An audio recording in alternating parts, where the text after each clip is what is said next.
Projeto de lei que amplia a faixa de isenção do imposto de renda. Esse projeto foi protocolado na Câmara dos Deputados. É sobre isso que a gente conversa com a Isabel Mega, porque a questão aí, Isabel, é quem protocolou esse projeto. O líder do PL, Sóstenes Cavalcante, ampliação da isenção da faixa do imposto de renda. A gente está falando de uma das bandeiras apresentadas pelo governo federal. Temos, então, base e oposição entrando numa disputa com relação a esse assunto?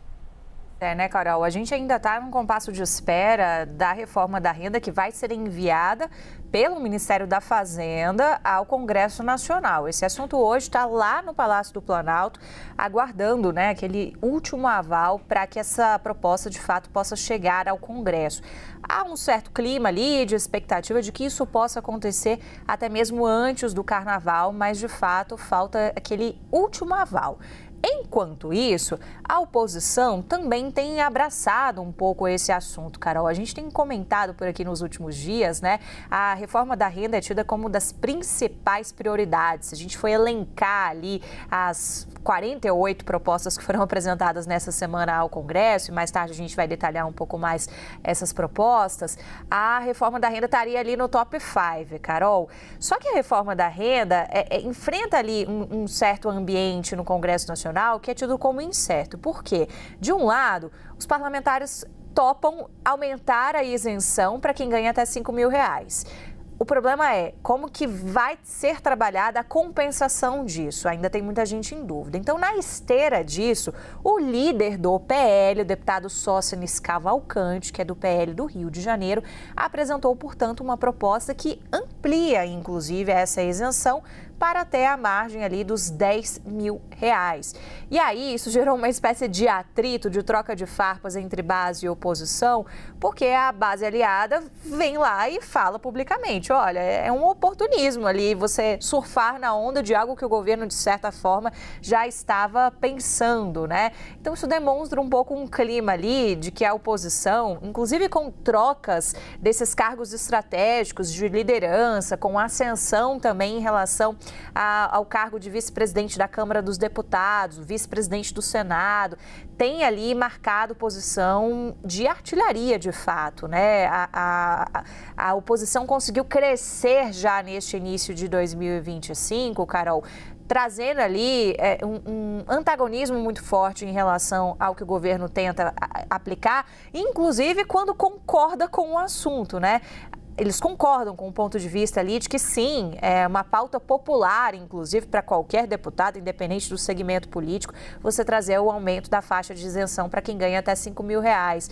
Mas eles ficam ali no pé do governo em relação a questões econômicas, então essa questão da compensação ainda é vista com muita dúvida ali pelos parlamentares sobre qual que vai ser de fato a proposta do governo, porque o recado já foi dado pelos segmentos ali do Centrão, Carol.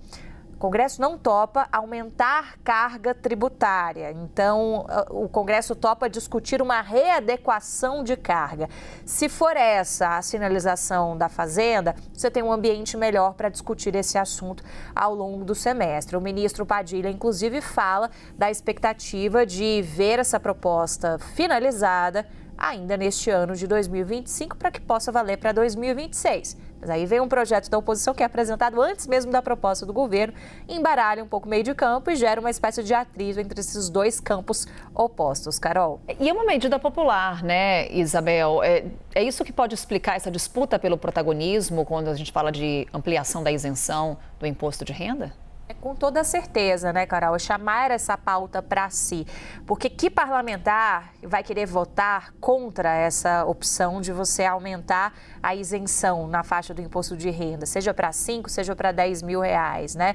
R$5.000 seria um meio do caminho ali, seria uma coisa um pouco mais ali tida como um bom senso, inclusive por conta do impacto do outro lado. Você não pode aumentar essa isenção se você não tiver alguma maneira de compensação, porque senão você só dificulta ali o cenário das contas públicas.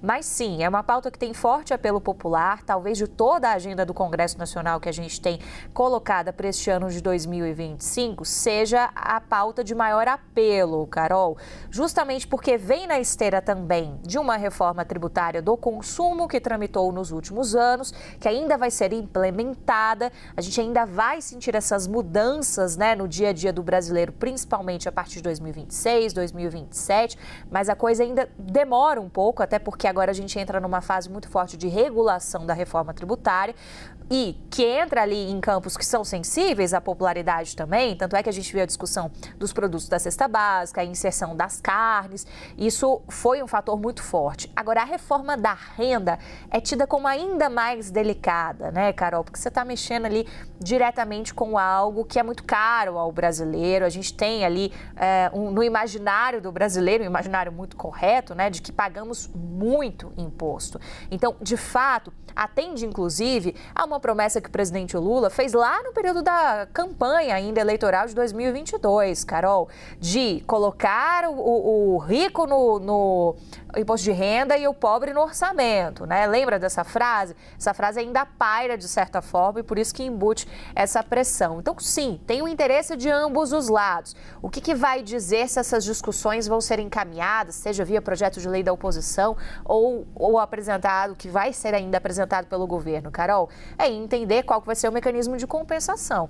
Porque dependendo do que for apresentado, isso pode gerar ali tantas expectativas negativas, eventualmente, no próprio mercado, que aí a pressão aumenta sobre os parlamentares para encaminhar esse tipo de discussão.